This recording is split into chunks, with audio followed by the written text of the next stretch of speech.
आपने थोड़ा गौर किया होगा कि जब से पार्लियामेंट चैप्टर शुरू हुआ मैं बड़ा धीमे धीमे पढ़ा रहा हूँ। इसके पीछे एक बड़ी सीरियस वजह है। मैंने शुरू में ही बता दिया था कि पार्लियामेंट एक ऐसा चैप्टर है जहाँ 3 से 4 प्रश्न यूपीएससी और यूपीपीसीएस में सीधे सीधे आते हैं। अब कोई 3 प्रश्न की बात हो रही है तो कोई कैसे रिस्क ले सकता है, इसलिए हर टॉपिक को अच्छे तरीके से मैं समझाने की कोशिश कर रहा हूँ ताकि कोई भी प्रश्न आ जाए एग्जाम में आपका वो गलत ना हो। और आज का टॉपिक है लोकसभा का अध्यक्ष, जो कि एक बहुत इंपॉर्टेंट पार्ट है। 2023 में ही एक प्रश्न आया था कि भैया लोकसभा का अध्यक्ष शपथ लेता है कि नहीं लेता है।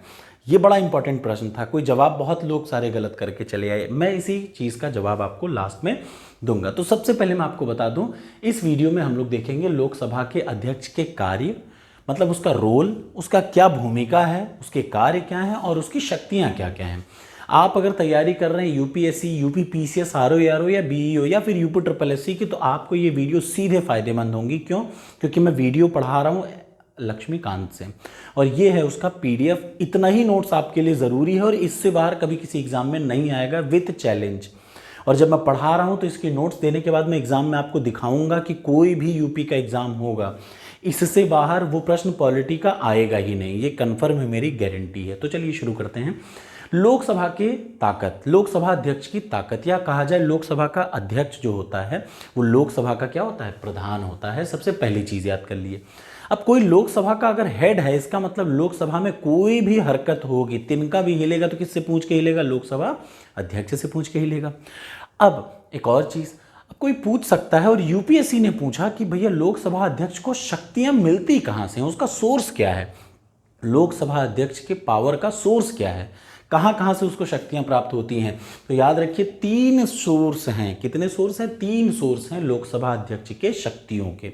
मतलब 3 सोर्सेस से उसको शक्ति प्राप्त होती है। सबसे पहले भारत के संविधान से, मतलब लोकसभा अध्यक्ष को पावर कहाँ से प्राप्त होती है? भारत के संविधान से।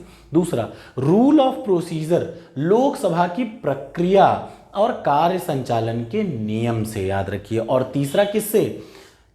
Conduct of business of Lok Sabha और पार्लियामेंट्री कन्वेंशन। ये 3 चीज याद रखिएगा। क्या क्या? कॉन्स्टिट्यूशन ऑफ इंडिया, दूसरा रूल ऑफ प्रोसीजर और कंडक्ट बिजनेस ऑफ लोकसभा। पहला क्या हो गया? कॉन्स्टिट्यूशन ऑफ इंडिया इसको पावर देता है। दूसरी पावर इसको कौन देता है? Rule of procedure and conduct, मतलब लोकसभा की प्रक्रिया और कार्य संचालन का नियम, दूसरा ताकत यहां से मिलता है। और तीसरा पार्लियामेंट्री कन्वेंशन से, मतलब संसदीय सम्मेलन से इसको ताकत मिलती है एक राज्यसभा के और लोकसभा के अध्यक्ष को। तो आपको याद रखना होगा लोकसभा अध्यक्ष की कितने पावर सोर्स हैं? 3 सोर्स हैं।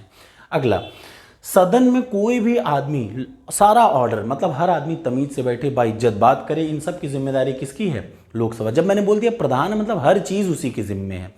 अगला, अगर कभी भी संविधान की मैटर फंसता है लोकसभा में, जब हाउस में चल रहा हो मैटर, जब भी हाउस की सीटिंग चल रही हो, मतलब जब भी लोकसभा चल रही हो, उस समय अगर कभी ये प्रश्न आता है कि संविधान में ये चीज़ सही है कि गलत है, तो याद रखिए हाउस के अंदर, लोकसभा के अंदर, चाहे कॉन्स्टिट्यूशन की बात हो, चाहे रूल की बात हो, rule and conduct of Lok Sabha की बात हो, चाहे पार्लियामेंट्री प्रेसिडिंग्स की बात हो, ये सबको इसका जो आखिरी व्याख्याकार है वो कौन होता है? याद रखिएगा, he is the final interpreter, मतलब इसके बाद कुछ नहीं। लोकसभा के, चाहे लोकसभा के अंदर चाहे संविधान की बात चल रही हो, आखिरी कौन बताएगा उसका एक्सप्लेनेशन, मतलब फाइनल कौन डिसीजन देगा? लोकसभा अध्यक्ष। जो कह देगा वही मान्य होगा। अगर वहां रूल की बात होगी, उसका भी आखिरी आदमी कौन है? लोकसभा का अध्यक्ष। इसका मतलब ये मैटर लोकसभा से बाहर नहीं जाता। अगला, आमतौर पे क्या होता है जब जब वोटिंग होती है, मैंने बोला ना 2 तरीके हैं। एक तो जब खुद उसको हटाया जाना हो, वो मैं पिछली वीडियो में बता चुका। जब किसी भी लॉ बनाने के प्रक्रिया में जब वोटिंग होती है, तो कभी कभी ऐसा भी हो सकता है कि दोनों तरफ की वोटिंग, कुछ लोग कहते हैं ये कानून बनना चाहिए, कुछ लोग कहते हैं कानून नहीं बनना चाहिए, बराबरी का मामला फंस गया। ऐसे मामले में लोकसभा सिर्फ इस सिचुएशन में वोट देता है और ऐसे वोट को कास्टिंग दी वोट कहते हैं। क्यों? क्योंकि वो जिसको दे देगा, देखिए 50-50 दोनों तरफ के हो गए, 50 कह रहे हैं लॉ बनना चाहिए, 50 कहते हैं लॉ नहीं बनना चाहिए। अगर लोकसभा अध्यक्ष ने कह दिया लॉ बनना चाहिए, तो इसका मतलब 50+1, इधर वाला पलड़ा भारी हो गया, इसको बोलते हैं कास्टिंग दी वोट। मतलब जब बराबरी की स्थिति आएगी उस समय लोकसभा अध्यक्ष चुनाव में वो, मतलब उसमें वोटिंग में शामिल होगा और जो वो दे देगा वही जीत जाएगा। अब एक और बात आती है, अगर कभी किसी संयुक्त बैठक की, संयुक्त बैठक मतलब लोकसभा और राज्यसभा के सारे सदस्य को एक साथ बिठा दिया जाए, तो उसकी अध्यक्षता कौन करेगा? याद रखिए, उस संयुक्त बैठक की जो अध्यक्षता है वो लोकसभा का अध्यक्ष करता है। सबसे जरूरी प्रश्न, पीसीएस का पेट प्रश्न। एक और, अगर मोदी जी कहते हैं या leader of house, leader of house का मतलब आमतौर पे जो प्रधानमंत्री होता है उसको लीडर ऑफ हाउस बोलते हैं, या प्रधानमंत्री किसी और को रिकमेंड करे तो भी, अदरवाइज लीडर ऑफ हाउस प्रधानमंत्री होता है। तो अगर प्रधानमंत्री या लीडर ऑफ हाउस उससे कहता है एक सीक्रेट मीटिंग के लिए तो वो अरेंज करता है कौन? लोकसभा का अध्यक्ष। एक और सबसे जरूरी चीज, कोई भी बिल मनी बिल है कि नहीं, कोई भी बिल धन विधेयक है कि नहीं, कोई भी विधेयक धन विधेयक है कि नहीं, ये कौन डिसीजन देगा? लोकसभा अध्यक्ष। और इसको कहीं चैलेंज नहीं कर सकते।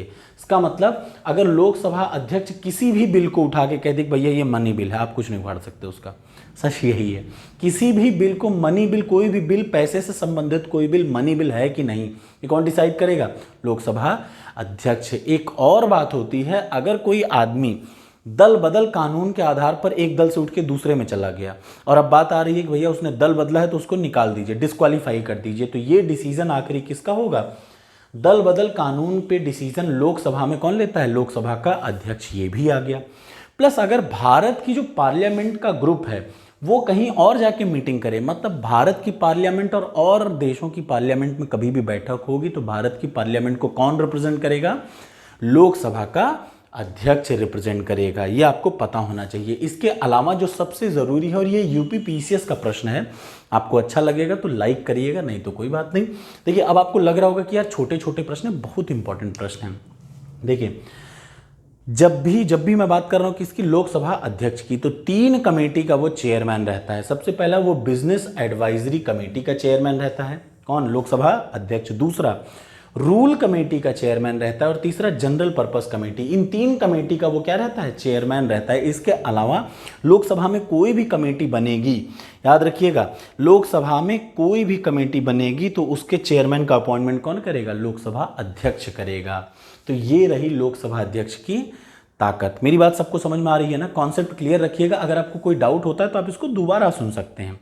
मैं एक और बात बता दूं, याद रखिए अब ये तो उसकी बात हो गई। अब एक और बात बता दूं, अगर लोकसभा अध्यक्ष को हटाना है तो ऐसे नहीं हट सकता।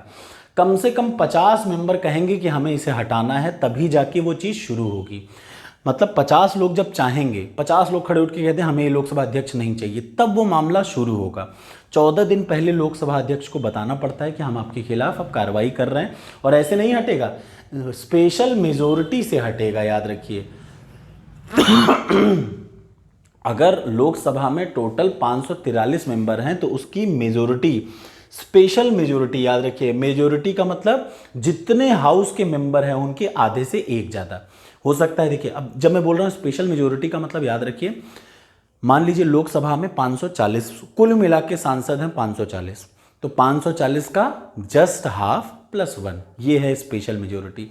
नॉर्मल मेजोरिटी क्या होता है? 540 तो मैक्सिमम संख्या है, मतलब टोटल संख्या कितनी है? 540। आज 200 प्रेजेंट हुए, उनका आधा, ये हो गया नॉर्मल बहुमत। आज जितने प्रेजेंट हैं उनका आधा नॉर्मल बहुमत, लेकिन कुल जितनी उसकी सीट हैं उसका आधा और एक ज़्यादा हो गया स्पेशल मेजोरिटी इस केस में, तब जाके वो हटेगा। कौन? लोकसभा का अध्यक्ष। इसकी सैलरी कौन डिसाइड करता है? याद रखिए पार्लियामेंट डिसाइड करती है, फिक्स की जाती है पार्लियामेंट से, और किस पे भार होती है ये निकाला जाता है कंसोलिडेटेड फंड ऑफ इंडिया। इसलिए जब कभी भी बात आती है सैलरी पास कराने की तो इसको नहीं पास कराया जाता। क्यों? क्योंकि ये कंसोलिडेटेड फंड ऑफ इंडिया से निकाला जाता है। ठीक है। एक और चीज़, सबसे ज़रूरी चीज़, जो लोकसभा अध्यक्ष होते हैं उनका वरीयता क्रम, ये कम से कम 2019 पीसीएस में पूछा गया था क्या, उसी समय में आसपास, कि वरीयता क्रम में भारत में सबसे ऊपर राष्ट्रपति होता है, 1 नंबर पे वरीयता, ऊपर से नीचे तक नंबरिंग करें तो 7वें नंबर पे, याद रखिएगा 7वें नंबर पे भारत के मुख्य न्यायाधीश के साथ किसको रखा जाता है? लोकसभा अध्यक्ष को। ये पीसीएस में एक बार प्रश्न पूछ चुका है। तो ये रहा लोकसभा अध्यक्ष के कार्य, उसकी भूमिका और उसकी शक्तियों के बारे में। कैसी लगी वीडियो ज़रूर बताइएगा। Thank you so much.